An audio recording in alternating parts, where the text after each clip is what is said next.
warahmatullahi wabarakatuh. Waalaikumsalam warahmatullahi wabarakatuh. Selamat malam dan selamat sejahtera bagi kita semua.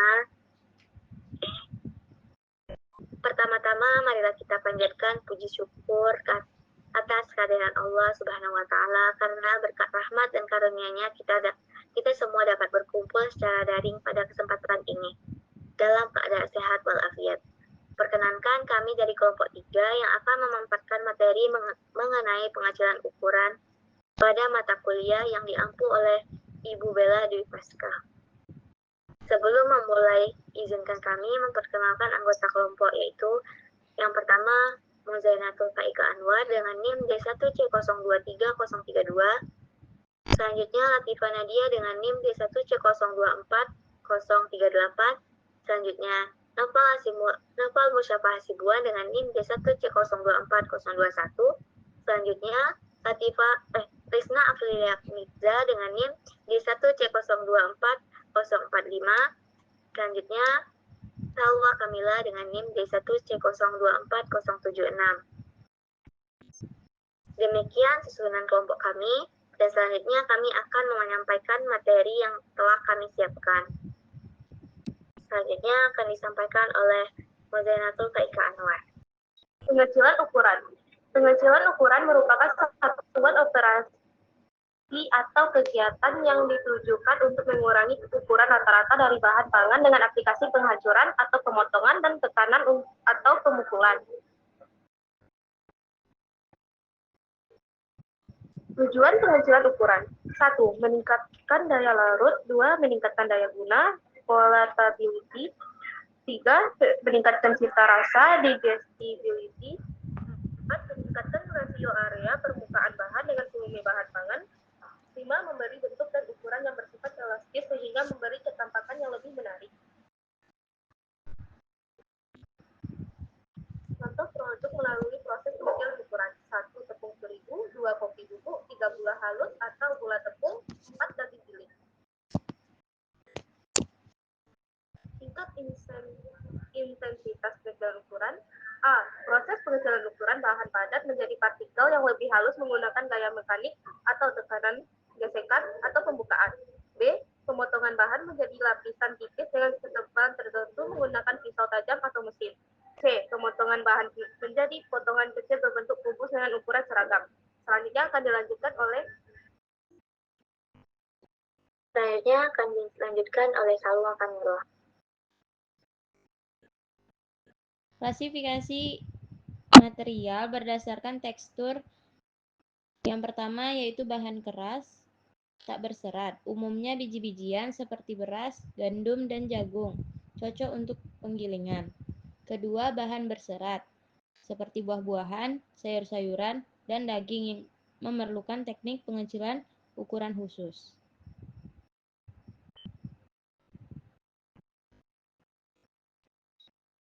Jenis-jenis gaya yang digunakan. Gaya tekanan bahan Gaya tekanan bahan ditekan hingga hancur karena tidak mampu menahan beban. 2. Gaya tumbukan bahan dihancurkan karena terkena benturan dengan kecepatan tinggi.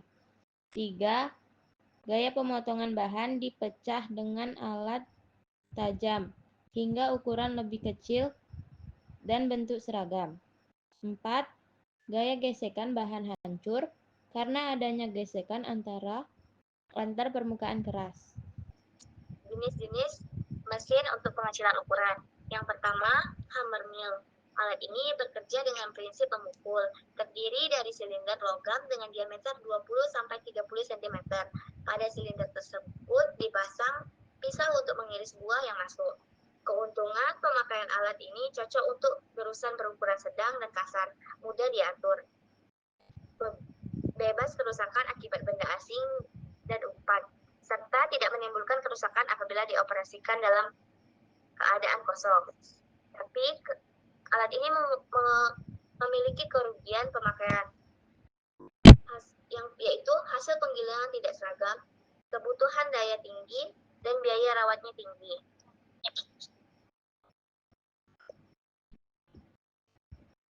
Selanjutnya itu burmil. Burmil sering disebut juga dengan dismil. Alat ini memiliki alat ini memanfaatkan dua pelat beralur atau bergerigi yang saling berhadapan. Bahan dihancurkan melalui gaya gesekan dan kompresi di antara permukaan pelat tersebut. Adapun keuntungan dari pemakaian alat ini yaitu biayanya rendah, hasil penghancurannya relatif seragam, dan juga kebutuhan daya untuk pengoperasiannya bergantung pada kapasitas alat. Tetapi alat ini juga memiliki kerugian pemakaian, yaitu keausan rigi-rigi dalam mesin cepat karena penggunaan dalam kondisi overheating, serta pengoperasian tanpa bahan dapat merusak alat. Selanjutnya, penggiling gulung atau roll mill. Prinsip kerjanya, dua silinder berputar berlawanan arah dan menarik bahan masuk ke celah di antaranya. Mekanisme penggilingannya yaitu proses pengecilan terjadi akibat gaya gesekan, kompresi, dan tekanan di antara permukaan gulungan. Hasil dari penggilingannya menghasilkan partikel berukuran relatif seragam, biasanya digunakan untuk biji-bijian, rempah, ataupun bahan keras. Selanjutnya itu pemotongan. Adapun pemotongan terdiri dari pengiris atau slicer. Selanjutnya, yang keempat yaitu pemotongan. Pemotongan terdiri dari pengiris atau slicer. Alat ini biasanya digunakan untuk mengiris buah dan sayuran. Alat ini, produk yang dihasilkan dari alat ini yaitu berupa lembaran tipis. Selanjutnya, pemotongan dadu atau dessert. Membentuk bahan menjadi potongan berbentuk kubus dengan berukuran seragam. Biasanya kita menggunakan dessert ini kalau memotong kentang menjadi isian risol seperti itu. Dan selanjutnya pencacah atau chopper. Chopper biasanya kita gunakan juga dalam sehari-hari, misalnya dalam menchopper ayam, ikan, ataupun sebagainya. Alat yang dihasilkan yaitu kecil, tidak beraturan. Alat ini menghasilkan produk yaitu kecil, tidak beraturan, cocok untuk bahan berserat atau keras. Selanjutnya akan disampaikan oleh Salwa Kamila. Pertimbangan pemilihan alat. Yang pertama, kekerasan bahan. Semakin keras bahan, semakin besar energi yang dibutuhkan untuk proses pengecilan. Kedua, struktur mekanis. Bahan berserat atau elastis memerlukan jenis alat berbeda dengan bahan rapuh. Ketiga, hasil yang diharapkan. Apakah berbentuk bubuk halus, irisan tipis, potongan dadu, atau serpihan kasar. Pengayakan. Pengayakan adalah proses pemisahan mekanis yang bertujuan untuk mengklasifikasikan campuran partikel padat berdasarkan perbedaan ukuran geometrisnya. Proses ini memanfaatkan ayakan atau saringan yang memiliki bukaan berukuran tertentu, sehingga kemungkinan partikel yang lebih kecil disebut underflow atau halus untuk melewati bukaan tersebut, sementara partikel yang lebih besar disebut overflow atau kasar, tertahan di permukaan ayakan. Tujuan utama pengayakan adalah untuk mendapatkan fraksi material dengan rentang ukuran partikel yang seragam atau untuk menghilangkan material yang tidak diinginkan. Mekanisme pengayakan. Mekanisme pengayakan melibatkan serangkai interaksi antara partikel ayakan dan gaya eksternal. Yang pertama, pemberian material. Campuran partikel padat dimasukkan ke permukaan ayakan. Kedua, pergerakan partikel. Ayakan digerakkan atau misalnya digetarkan, diayunkan, atau diputar. untuk menyebabkan partikel bergerak relatif terhadap permukaan ayakan. Gerakan ini memiliki beberapa fungsi, yaitu stratifikasi, orientasi, pembersihan bukaan, penetrasi bukaan, penahanan, dan efisien pemisahan. Slide selanjutnya akan disampaikan oleh Risna Aprilia Nutza.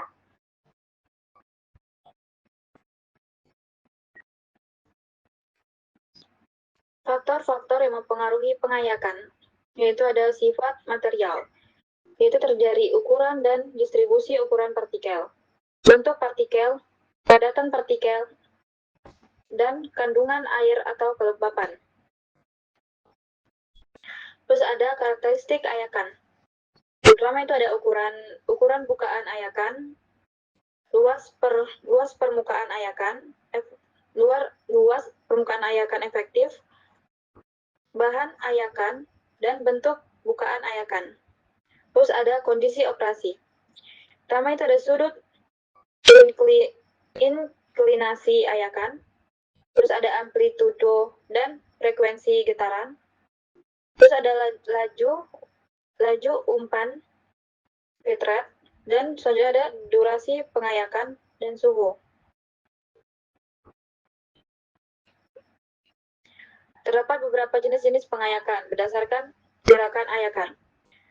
Yang pertama itu ada pengayakan statis, yang kedua ada pengayakan getar, vibrating screens, yang ketiga ada getar linear, yang keempat ada getar sirkular, yang kelima ada pengayakan putar, rotary screens atau trommel screens, yang keenam ada pengayakan putar atau dalam kurung rotary screen atau trommel screens, yang ketujuh ada pengayakan goyang, dan yang ke-8 ada pengayakan ion.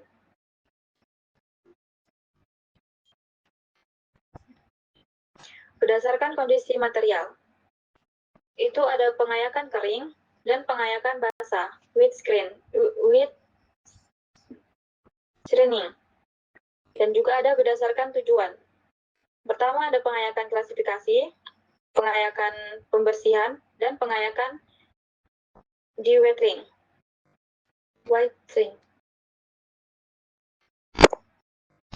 Selanjutnya ada jenis-jenis pengayakan. Analisis partikel adalah cabang ilmu dan teknik yang berfokus pada karakteristik mendalam dari partikel individual dan kolektif dalam suatu sistem atau sampel. Lebih dari sekedar pengukuran-ukuran, analisis partikel yang komprehensif mencangkup penentuan berbagai sifat-sifat dan kimia, termasuk ukuran partikel, distribusi ukuran partikel, bentuk partikel, luas permukaan, potensial zeta, struktur kristal, dan prosistas. Baik, saya akan lanjutkannya. Teori energi pengecilan ukuran. Teori energi pengecilan ukuran berkaitan dengan energi yang dilibatkan untuk memecah satu material padat menjadi partikel-partikel yang lebih kecil. Proses ini melibatkan mengatasi gaya kohesif dalam material dan menciptakan permukaan baru. Ada beberapa teori yang mencoba menjelaskan hubungan antara energi yang diberikan dan ukuran partikel yang dihasilkan. Yang pertama yaitu adalah hukum Ritter. Hukum Ritter adalah energi yang dibutuhkan untuk proses permukaan sebanding dengan luas permukaan baru yang dihasilkan. Dengan rumus yaitu E alfa buka kurung 1 per D2 dikurang 1 per D1 tutup kurung. Di mana E adalah energi yang dibutuhkan, D1 ukuran partikel akhir awal, dan D2 ukuran partikel akhir. Aplikasi yang digunakan material yang sangat halus atau ukuran kecil seperti penggilingan akhir.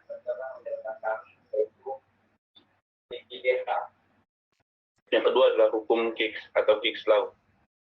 Hukum Higgs atau Higgs Law adalah energi yang dibutuhkan untuk permukaan sebanding dengan rasio ukuran partikel sebelum dan sesudah dihancurkan. Dengan rumus yaitu E alfa log buka kurung D1 per D2 tutup kurung. Hukum Higgs Law digunakan untuk permukaan ukuran besar seperti batu besar menjadi kerikil.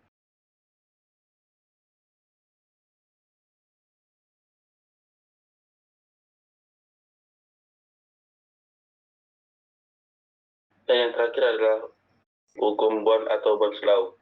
Hukum Bond atau Bohn's Law adalah energi permukaan sebanding dengan perbedaan kebalikan akar ukuran partikel.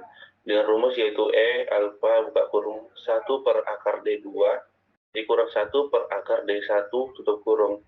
Hukum Bond atau Bohn's Law digunakan sebagai merupakan pendekatan yang paling umum digunakan dalam industri karena lebih akurat pada berbagai ukuran. Dari ketiga hukum tersebut adalah teori pengecilan.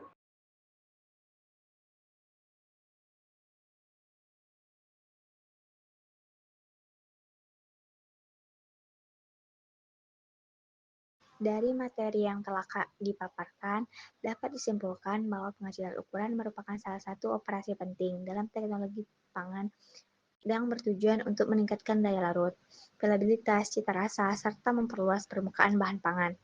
Proses ini melibatkan berbagai metode seperti pemotongan, penumbukan, penggilingan, maupun pengayakan, dengan pemilihan alat yang sesuai berdasarkan tekstur, kekerasan, dan hasil yang diinginkan. Selain itu, teori energi pengecilan ukuran seperti Rittinger, Kick, and Bond memberikan gambaran tentang hubungan energi dengan ukuran partikel hasil proses. Dengan demikian, pengecilan ukuran berperan besar dalam menghasilkan produk pangan yang lebih berkualitas, seragam, dan sesuai kebutuhan industri. Demikian presentasi dari kelompok 3 mengenai pengecilan ukuran. Kami ucapkan terima kasih kepada teman-teman yang telah berpartisipasi dalam Zoom ini. Kami menyadari bahwa banyak kekurangan dalam penyajian materi ini, sehingga kami mengharapkan kritik dan saran yang membangun agar lebih baik ke depannya. Akhir kata, semoga apa yang kami sampaikan dapat membawa wawasan bermanfaat bagi semua. Saya akhiri, wassalamualaikum warahmatullahi wabarakatuh.